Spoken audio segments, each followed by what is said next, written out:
welcome to the Expert's Voice. This is one of my favourite jobs as a publisher.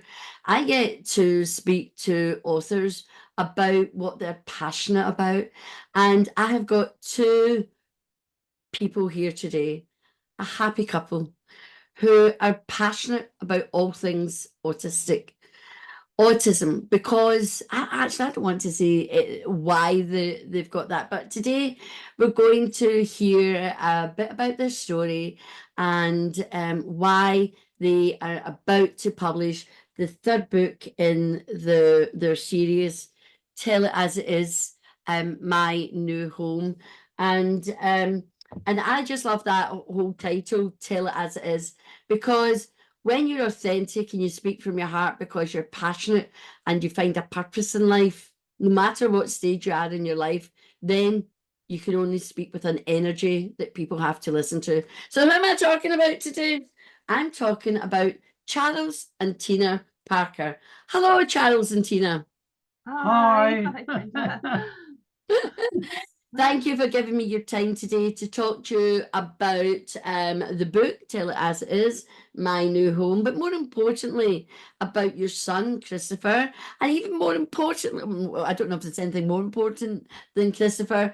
Yeah, I think I've got around the wrong way, but about autism, because you have got so much experience that you want to share with the world. So let's start about why you wanted to write Tell It As It Is, My New Home.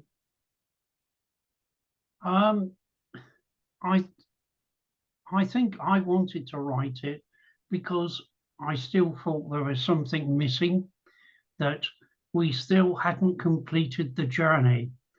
The second book took us through a phase where Chris was at a residential home and we had to get him out of there. And we finally got him into the most beautiful bungalow that it's split into two. And he's got half of that as his own flat.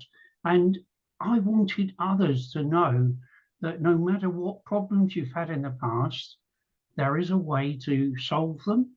There is a future.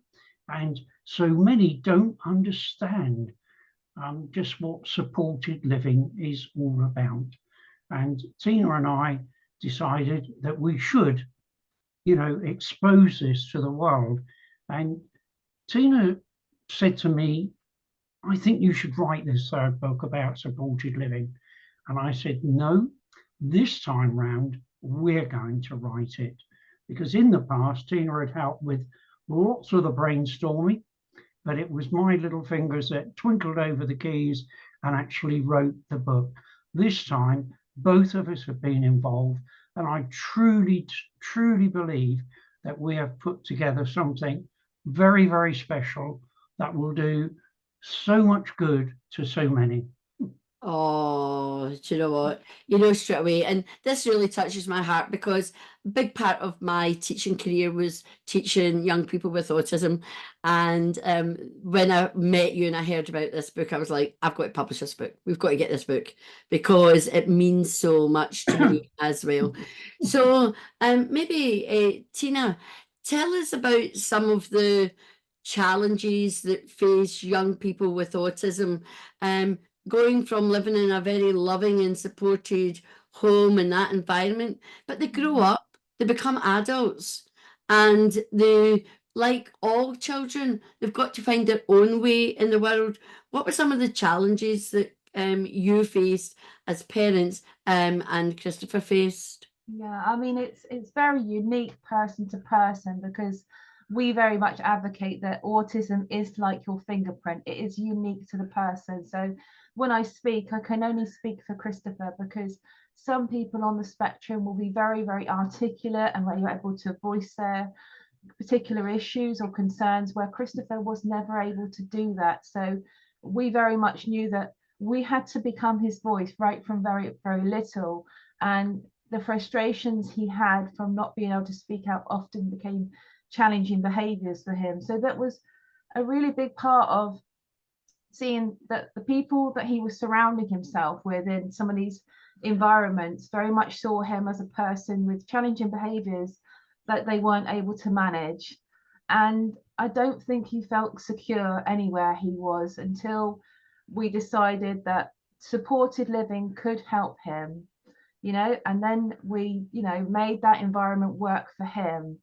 And everyone helped us. We had to have occupational therapists to get the environment right. We understood autism ourselves a little bit better.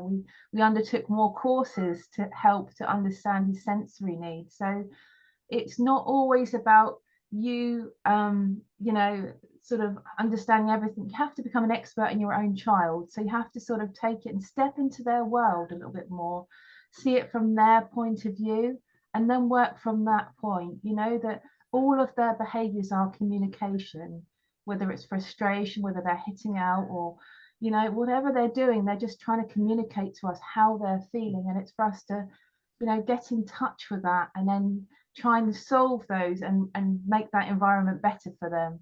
And that's what we've tried to do. And I think that's why Christopher is an exceptionally happy boy now.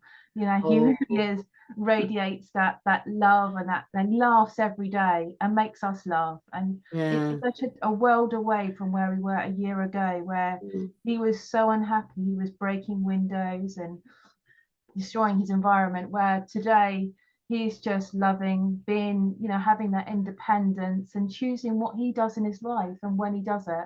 Oh, I mean that's all any of us want, isn't it? To have Yeah. that freedom to choose. Um, I'll wash the floor now. No, I'll wash the floor in 2 hours. It's having that choice, and that's important. But I think to understand communication's vital, particularly for young people with ASD. And you've already alluded to the fact that if they're non-verbal or limited vocabulary, that it can come out in other ways. So, Charles, um, how how does it feel as a father looking on at your child when things aren't right for them, the environment's not right, and their communication, that it's causing more pain, and you have to watch that. How was that for you at the time? Well, extremely painful. I'm the type of person though who could not sit back in any meeting and just accept somebody saying, no, you can't do that.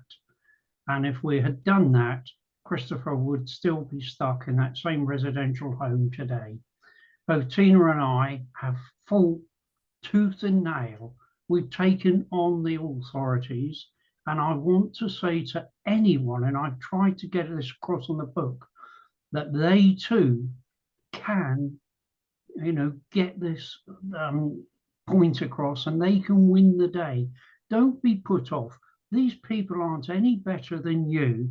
They are doing a job that, they have to realize that they should be thinking more of the person and less of their pocket. That's my honest opinion, just on that alone. And it's so important. You mentioned choices in and through the book. It's so important to get this. It really is. I feel so passionate about it. The choices that Christopher now has in his life that he has been denied for a number of years. And that to me is so important. Absolutely. And one of the things that I love, he's quite domesticated, isn't he? What type of chores is he doing now that he's got this newfound freedom, and things that you maybe have thought 2 or 3 years ago he would never do? Tell us about some of the chores that he's able to do and tasks. Go on, Mum, you can do this one. He absolutely loves cleaning, which is like, for a 25-year-old man is pretty unheard of. He really loves to be involved. In fact, if he's not involved, it actually causes him to be, a bit bored. He really likes to cook. He loves to clean. He loves to do his laundry. He's very much, he's pegging his washing out on the line, which putting out the bins, which is everything that we do in life. It's we take these things for granted, but Christopher, he's doing them and he's loving doing them. He laughs when he puts out the bins. I mean, it's just a joy to see him so happy that he's involved in his choices and he knows what's going on. He's just really he loves going shopping. Pushing the shopping trolley is a highlight. Yeah. Scanning it, and he's just learning all the time. And the more he learns, the more happy he becomes. Oh, that's just a wonderful story. And I know when I worked in a special school, a big part of it was the occupational therapists helping them, you know, so it'd be residential, so they could learn how to cook, how to clean, how to look after themselves, how to wash, you know, get the train, all the things across the road, all the things that a lot of people take for granted. But the thing is, you always have to raise the expectations, and you always have to believe they too can do the same as other people. Might take them a bit longer, you might need a bit more patience, but do you know what? You can actually get there. And I've seen this time and time again. So I'm a great believer in that. And a lot of people have what I call the microwave mentality, you know. So tell us a bit about what he likes to cook and who's helped him learn how to cook.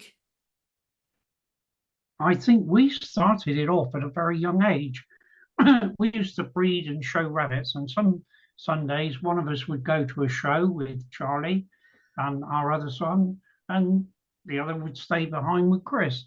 And whoever was at home would involve him in helping to prepare the roast dinner. And even at a very young age, we had him being able to like peel potatoes, peel carrots, and things like that. Not doing anything dangerous, but he would get involved in it. And then, unfortunately, once he went to school, he lost lots of this until he got to his very last, we would call a senior school, and they started to introduce it again. It's been a yo-yo, really, of experiences for Chris, because again, then when he went in the residential home, carers found it easier to do the, you know, things for him, to cook his food, not to give him the choices, just to put a plate on the table and expect him to eat it. But here we are now with supported living, and this is the real benefit. His carers ask him what he wants for breakfast, what he wants for lunch, for dinner, and he chooses, and then they help him prepare the food. And it is absolutely wonderful, the system that they have in place now. They have to be very careful, mind, and we have to be very careful when we're around his bungalow, because one of the things that Chris has, and he's got this from his dad, so blame me, is OCD. He will not have a thing out of place. And, you know, when he does something, or he sees me put something down, he's behind me and put it where he wants it, you know, and it might only be half an inch that he's moved that object. But yeah, he's come so far with everything, you know, that I just can't say enough about him. And I could sit here during doing this interview with you for hours, you know. It's and and what was his favorite dish he likes to cook? Well, he loves he's come from not like a lot of people on the spectrum of like very bland food. Yes, I know. like from white food, extreme, like chicken nuggets, and that was it. Sauce if you're lucky. He's come from that to this extreme that he likes really spicy food. A lot of his carers are, you know, Jamaican or from African continents, and they bring them some of their recipes, like jollof rice is a very popular one. He really likes cooking that, and they want to teach him some of these foods, and they're just delighted that he loves to eat them. So very much that he likes something with a bit of spice on it now. So wow. I think it's the same as we're all the same. Our taste buds change over time, don't they? Yeah. They change, and you know, I remember my son had like a diet of 3 dinners when he was young: chicken, sausage, and I can't remember what the other one was now. Yeah, so yeah, they definitely change. So tell us a wee bit more about the supported living. So what type of support does Chris get? Well, Christopher has 2 carers. 24 hours a day. The authorities tried to get us to accept one-to-one at night, but we were very, very much against that, particularly because at any time, anyone with severe autism, you cannot predict what might happen. And had something happened, had he had a bad behavior come across his mind and he attacked one of the carers, what would the other one do? Think about if a carer went down ill, that, and they have to go off. And that has actually happened. And as a contingency plan, Tina and I slot in then so that he has the continued care that he needs. So it's the carers there, though, that we've got, really, really do work very, very closely with Chris. They are trained properly. They don't just, as we found out, one of his carers at a previous home came out of McDonald's one day and was working as a carer for Chris the next. That doesn't happen with the carers we have now. It's all carefully planned, and he does need the 2-to-1 care, and I think anyone with severe autism, probably is far safer to have that, because what one carer is actually looking after him, the other carer is preparing what they're going to do next. Yeah. And now in next, with an autistic child, as you were a teacher, you probably had that sort of thing, where you're going to do this now, Christopher, and this is what you asked to do next, and it's an ongoing thing right through the day, every day of the week. Yeah, it's a constant thing. So does he use visual cues and things like that, like his timetables We use a lot of schedules, because it's got to be predictable. His day is, picking out his food. We use a menu so that he can write up on a board. So that consistent approach, he knows that the people that are coming through the door, we write their names up. So there's no surprises for them, because change is really, really distressing for people on the spectrum. So we don't have change. We try to keep things consistent, and if we have an unexpected visitor or something like that, we let Christopher know. So their social stories are a big part of, which I love to do, a social story. social stories, yeah. Yeah, absolutely. So, really putting down into words what is going to happen, because for Christopher, he is very slow processing. So he needs to read things over and over again, which is one of his strengths. And he really finds it reassuring to know what's going on. And so you don't have the behaviors when you have predictability. Yeah, absolutely. It's vital. Like I remember in school, if a teacher was off, they got sick, someone would know to go and prime them and then reassure them and go over the timetable and say, well, this is, and and have all these strategies in place, because it kept them calm. Because as you said, change and uncertainty does not go down well, even for with sure. Even with us, Brenda, with us being a constant in his life now, he feels a little bit distressed if he doesn't know when we're coming. So we try to check in with Christopher, even if we're, we've got a lot of things on, we'll do a video call. So he knows that we're still about, we're having a chat, because he finds that if he sees people, it's really easy for him to connect with them.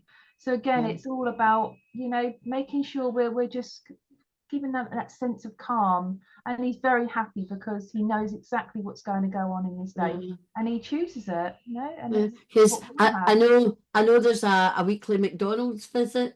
Oh yes, yeah, absolutely. And it's always on a Wednesday after the swimming that he's doing really, really well. Yeah, there's so much predictability in his week that doesn't change. But we do try to set those goals, like we're setting a goal to take him over to the Isle of Wight. So that'll be a ferry trip. So that'll be a trip that we'll do a social story, and then help him in that new environment, and then maybe go to the Isle of Wight Zoo. And these are new little goals for him. So we're always, like you said, pushing that boundary of independence and just life Yeah. really. And getting them out and about, because one of the things that's challenging for autistic people is social interaction. That's right. So I suppose he's got his carers, he's got yourself. What other ways do you develop that aspect of his Well, development? he's got his own car through Motability. Oh, he And drives. Wow. oh no, No. no, no, no. Oh, All God, right. no. No, it's either That's dad why I or went, one he of drives. the it's dad or one of the carers that drive. All And right. he can say to the carers, drive, and that's how he sort of says it, and they say, where do you want to go? Royal Victoria Park, or somewhere like that. The Coffee Cup, which is in Southsea. And they take him whenever he wants to go out, he's free to do so. This is something, again, that in residential he didn't have because they never had drivers to take him out. The car was sat in the car park virtually all of the week until we visited and took him out, a couple of times a week. Mm. This is so different now, and it makes a big difference to him, doesn't it? Oh yeah, absolutely. Again, it's that freedom, it's that choice, isn't it? And not being like in a straitjacket if you're in like a residential, you know. You see it even in old people, because they've not got the manpower, they've not got the finances, they get them up, sitting them in a chair, you know. uh, Where's the quality of life in We that? want to push the boundaries for Of him, course, yeah. independent skills, saying, you doing the shopping trips, paying for his ice cream, Well, that's what I was going to say about, using those his everyday card. skills. I mean, he loves a shopping trip. He's very much loves going to, all the different, going into Asda, and he loves buying all his stationery because he really likes to write. So, and he especially likes the Sharpie pens because they Yeah. give him a lot of deep pressure. So his favorite thing to do is to request that as a shopping trip, and he'll spend a lot of time deliberating and having conversations and then paying for his items. So, and Yeah. that involves having to say thank you. And we do prompt that because we want him to understand that this is the correct way to social cues. So Yeah, what other does he still get, like occupational therapy, sensory support? yes, yes, Um, yeah. as part of his plan. Yeah, and he's on the speech and language waiting list to try and support him more with his schedule, because a lot of these things they often stop once you finish education, so you have to restart them. And communication has always been part of Christopher's life. He has to have this enormous amount of support and the sensory support as Yeah. well, because things like deep pressure. But we have become more knowledgeable, so we help a lot. And we have gotten a fantastic occupational therapist who's always on the phone supporting us. And we go around ideas of how we're going to approach different things and help Christopher further, So Yeah. it's So it is ongoing. all about, even as, you progress, and it's a wonderful thing, and the book and the struggles and how you overcome them, and actually it's a great thanks to yourself with having the determination for wanting the best for your son, like all parents. But you've got a bigger struggle ahead, than most parents do. But what's what's the vision for Christopher moving forward? the vision in my mind, perhaps we've both got different Yeah. ideas, but my vision is for Chris now to live in the bungalow he has at the moment for as long as ever he wants to, because Christopher has had problems through his life, having moved through several different schools that couldn't handle him.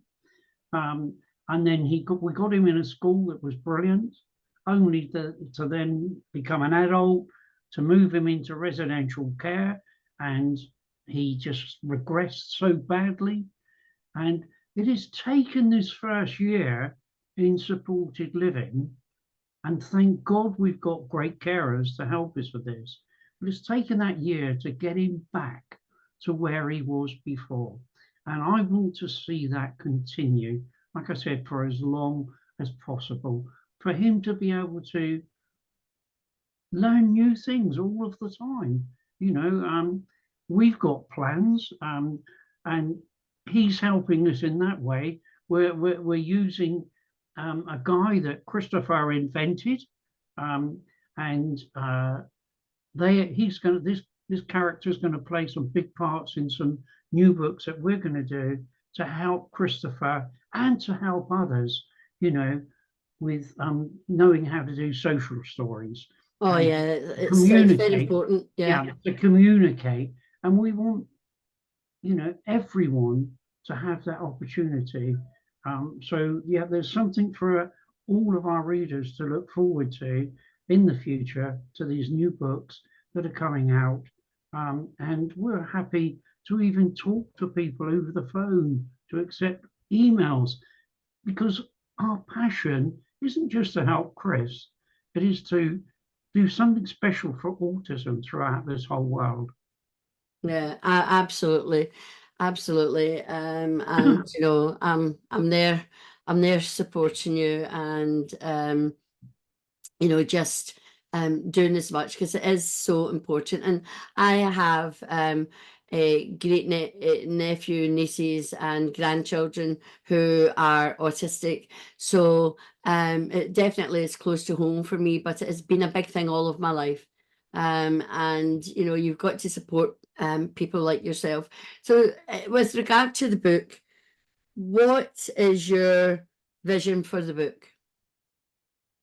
I would love, it's very strange this, and you might think, don't be silly, but I had a couple of emails over the years, whilst writing the other books and this one, with people saying, you know, we'd maybe like to look at your book and turn it into a film. Wow, that Yeah. would really be a high moment. And I want to say this at this moment in time to any other authors, you know, don't be worried about changing. I spoke to you, Brenda, one day, and I was very, very nervous about it. And I'm not normally like that. But thank God I did. And thank God that we now have what I consider an absolutely fabulous publishing company looking after us. And that, I think, is going to determine whether this book is going to be the success we want it to be. We know we've got to put in the hard work, but we're being, if you like, pushed that little bit more to do that bit more. And that's what's making a real world difference. So thank you to you and your team. Oh, thank you very much. I'd like to think I'm more of a North Star than pushing people. Absolutely. I like to think I'm more of a guide. But no, and I think one of the things is because of my background, I have that understanding and I have that empathy and compassion and just the same, like wanting the best, you know. And you're talking about a film, you think of Rain Man and you know, and films like that. And nowadays we need to be more inclusive and people need to see themselves being represented.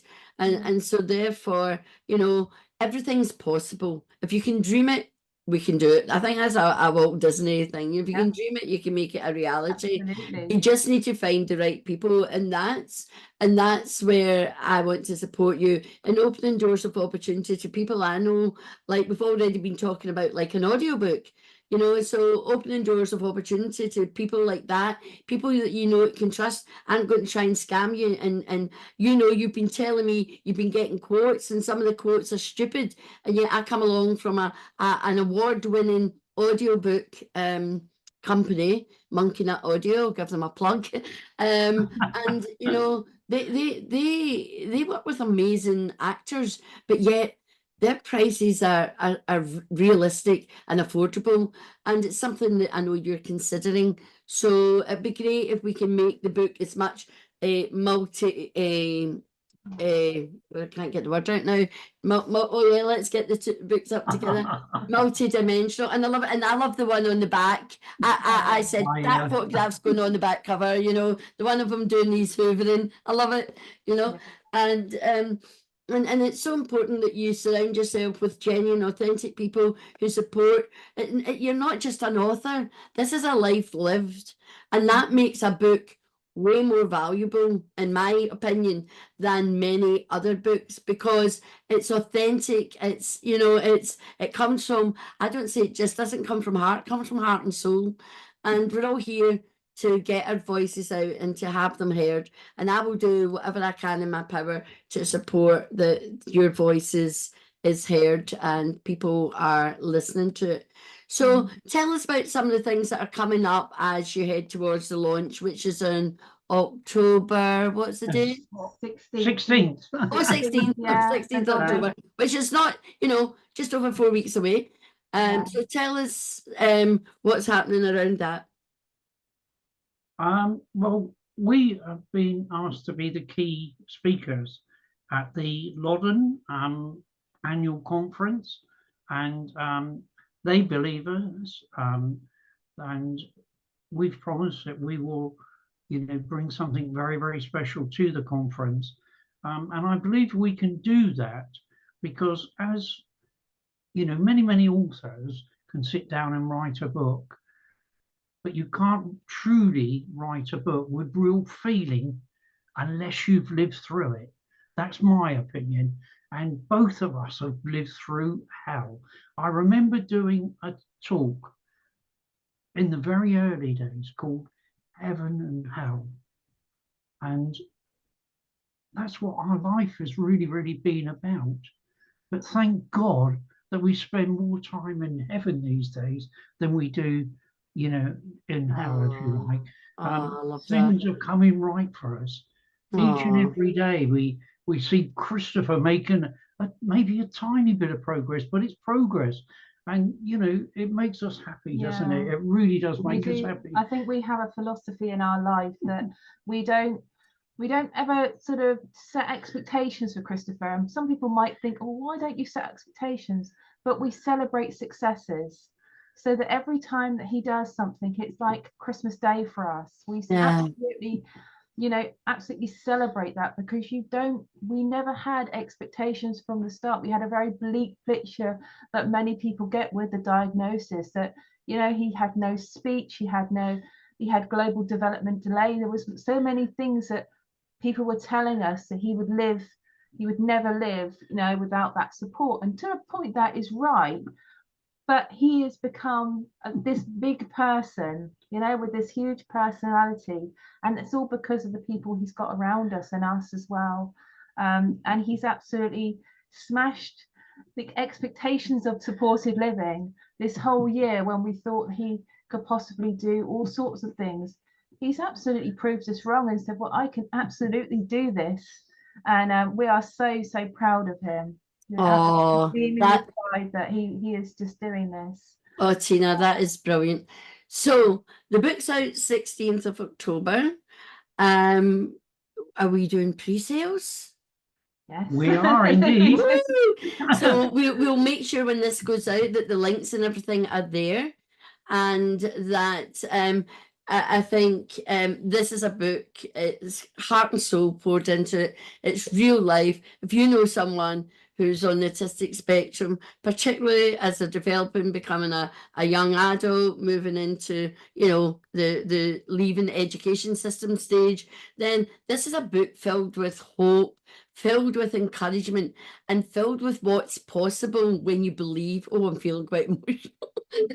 And that's it. You have to believe. And when you believe, anything is possible. Anything is possible. So I'm behind you all the way in getting this book out to as many people. But it's not a sprint.